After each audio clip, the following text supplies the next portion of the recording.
Oh, thank you, Yuri. That's a bit hard to follow that introduction. I must say, I find myself agreeing with all the previous speakers, Mr. Eugenides, and of course, a fellow Newcastle Universityite, George Pateras. But I do look forward to the day when I can send along Martin the robot to give the presentation to you. And of course, the great thing is that Martin the robot will be able to travel in the cargo hold of the plane. And so we'll have a very small carbon footprint. And I guess that was the, it's hard to find a way through the things that seem to be self-evidently true, and to weigh up all the facts that there are around the place. And so what I'm going to try, I'm going to give you a synopsis of a paper I did in Shanghai just before Christmas. And I called it Cargo Transport 2020 to 2050, because in the end, whatever else it's about, our business is moving cargo. We love ships. We're very interested in ships. They're what we use. But it really is about how we develop our cargo. And I'm going to, I should have finished 15 minutes ago, so in Yuri's interest, I'm going to skip through. However, you can find the slides that I would have given you, because I've sort of cut it down a great deal, on the Royal Institute of Naval Architects website. They're just putting it up at the moment, so you can, if you want to go to sleep now, it's okay. You can see it on the web.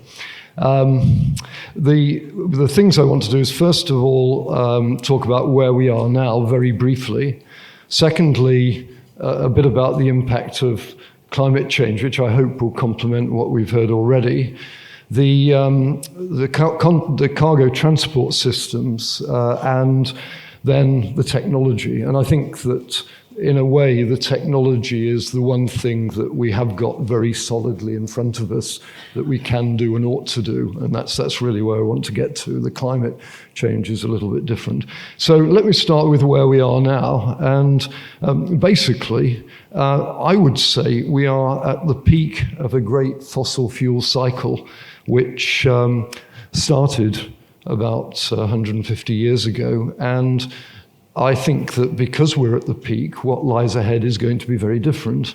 If we just go back to the last time shipping was a truly green industry, that was about 1840. We moved 20 million tons of cargo with 30,000 ships. And those ships were the result of 300 years of refining naval architecture. They were extremely efficient. Most of them were under 200 tons.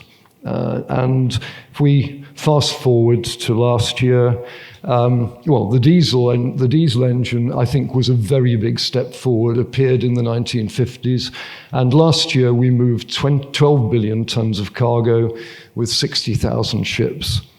And that was made possible by fossil fuels. You would have needed literally millions of sailing ships to move what we moved last year without the power of fossil fuels. And I guess, the amazing thing is not just fossil fuels. The truly amazing thing is oil. You drill a hole in the ground and out comes oil. Saudi Arabia still costs not much more than $1 a barrel. And it is absolutely packed with energy. Not only that, you can pump it round the ship. You have it's perfect from the naval architect's point of view. I mean, the change from coal to oil was wonderful. You had 30 people in the engine room stoking boilers with coal. Suddenly, you can put the oil in a tank in a double bottom or wherever it is, and you've got it's out of the way. If we so the elephant in the room is basically this great beast. This is the Emma Maersk's engine. It develops 109,000 horsepower. That probably doesn't mean much to most of you. So let's say if people were doing the work of this engine, you would need 3 million of them. They'd be working 2 8-hour shifts, 3 million people. And they would need a town the size of Athens to sleep in, they would actually eat 3 billion calories a day. So unlike oil, then you can't stick them in the double bottom. You'd have a fleet of ships serving the ship. And every ton of oil burned produces 3.3 tons of carbon. Now, where we sit on this, I don't know. Maybe the Arctic is floating. I hadn't heard that one before. That was a great statistic. I was hoping my house in London might be a prime waterfront property soon, but because I'm at the top of a hill, so I'm okay. But I think the elephant in the room is that, and replacing it. I think the one thing, if you've got to say one thing about it, replacing it is not going to be cheap. It's not going to be $1 a barrel. If you say it's 3 times as much, wouldn't surprise me. If it says it costs 5 times as much to run the ships, it wouldn't surprise me. So I think what this does is, climate change is just another step along the fossil fuel roads. When I started work in 1970, we had the Club of Rome and we were worried about running out of oil. And indeed, there was very good reasons to believe that. We went to winter in London where there was no central heating in the offices, and you couldn't, there was a shortage of commodities. So I think that we have to see this as part of a process, and I think it's the peaking out now. We have reached the point where we have to look at something else. And it seems to me one of the most telling statistics about the shipping industry is that we don't measure our performance. This is the tons of cargo moved per deadweight ton of shipping capacity since 1963, and it hasn't changed at all. It's a bit lower today. It went down in the Great Depression of the 1980s when ships were slow and waiting all the time. It's gone down in the last 5 years because ships have slowed down, or 10 years. Ships have slowed down because of slow steaming, high bunker prices, and of course, it's environmentally helpful as well. So, as an industry, we're not used to measuring our performance. And one of the reasons we don't do that is we really don't have the technology to do it, or we didn't have the technology to do it. But I think that not only do we have the technology to do it now, but we are going to, the whole of the process of regulation, which is what drove the car industry 30 years ago, is going to force us to measure performance. IMO is supposed to be recording how much carbon our ships produce, but the companies that I've worked with have no idea how much carbon their ships produce. Not proper statistics. They can give you bunker bills, but not how much carbon you produce. And so what I'm going to suggest is this chart shows you basically the blue line is carbon emissions by ships. So there we go. This is there. And this is million tons of CO2 emissions per year. And this is what happens if we go on building ships the way we do at the moment and operating it the way and trade grows at 3.2% per annum, as it has done in the last 50 years. And I have to say the consistent theme with the previous two speakers is an expectation we're going to continue to grow, And if we do that, then I don't know what IMO is going to... That's what IMO has told us we've got to do, the red dot. That's what it says. Anybody disagree with that? For about 470 million tons of emissions in 2050. And we're supposed to grow trade and carry anything that's going to be carried on the seas, right? Yeah, okay, that's what we've got to do. This is how you can do it. You can actually get there quite easily. First thing you do is you move less cargo. Freight's been cheap as chips for the last 50 years. You move stuff without even thinking about it. We need to think about it. That's the first thing. The second thing is we need to slow down. For 30 or 40 years, when you had to shovel coal into boilers, ships were designed for 10 knots. They weren't designed for 14 knots, and they went fine. Zero carbon power is problematic. We haven't got anything to replace oil except nuclear at the moment. Maybe nuclear will solve the problem. I mean, you know, one of the most amazing things are the LED light bulbs, which use no electricity at all compared with the old ones. And maybe we can find some sort of technology like that. But there's nothing on the table. The best bet seems to be fuel cells and some sort of green hydrogen for the 2030s, but it doesn't, you know, it's not a very convincing story. For deep sea, short sea is a bit easier. And then, of course, to do all this, we need to think about our 3,000-year-old personnel system, which again was mentioned earlier, and the problem with getting people to sea today, etc.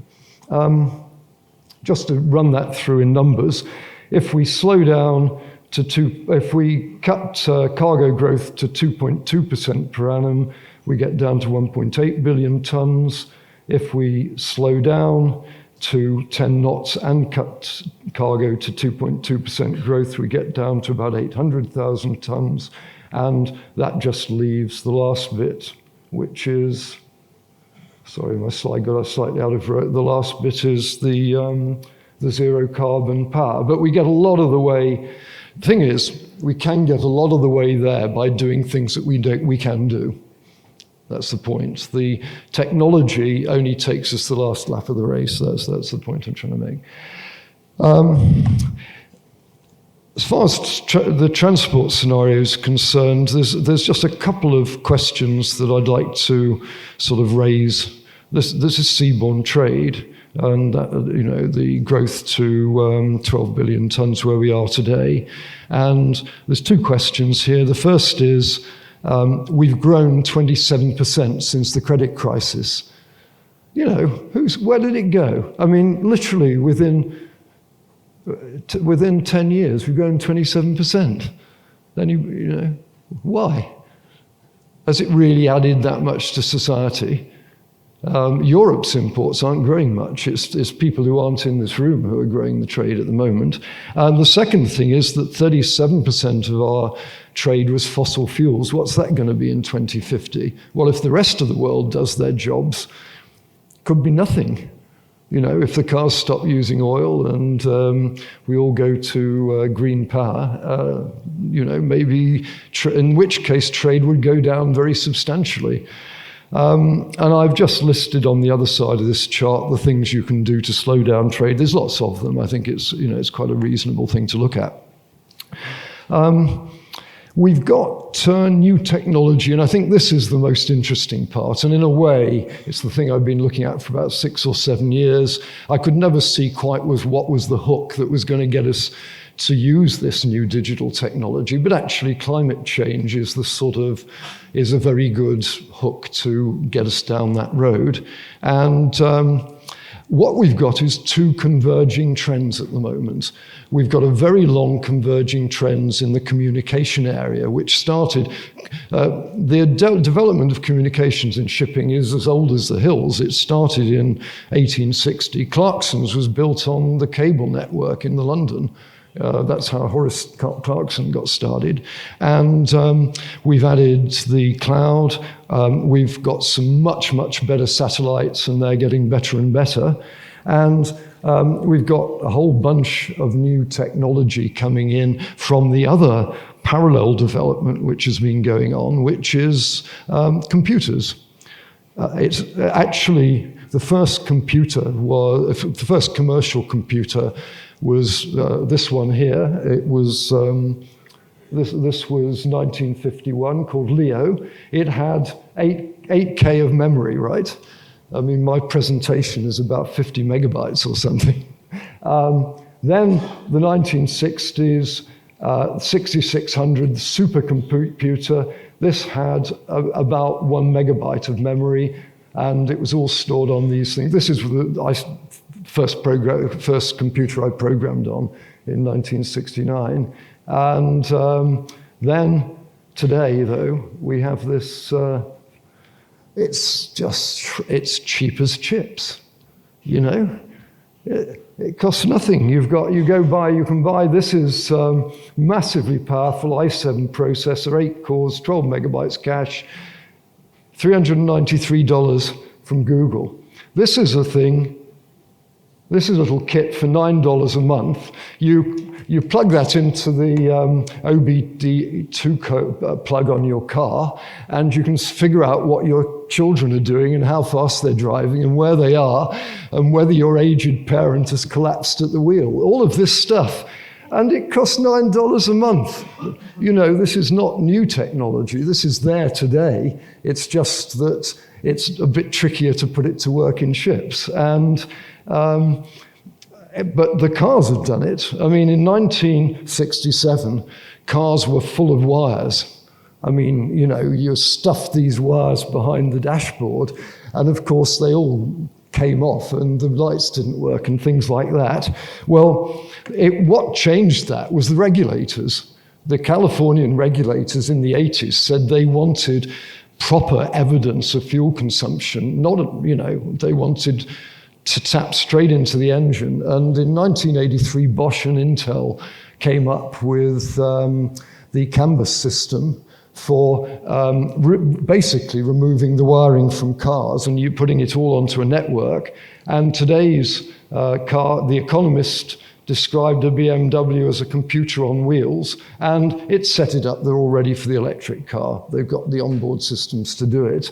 You couldn't describe the average ship today as a computer on wheels. I mean, to be honest, it's very similar to the ships we were building, or the Japanese were building when I was in shipbuilding in the 1980s. You know, they haven't really changed that much. And where we should be focusing is on the onboard systems. We really need to integrate these and to start to bring them together. And interestingly, for example, Sperry Rand have just come out with a completely integrated marine navigation system. So all the equipment involved in navigation, same system, the same screens for every part of the system, and it clones perfectly to the shore, so everyone on shore can see exactly what the master sees. You know, this is just common sense. It just gives you another step forward, and the satellite systems are pretty well there to do it, I would say.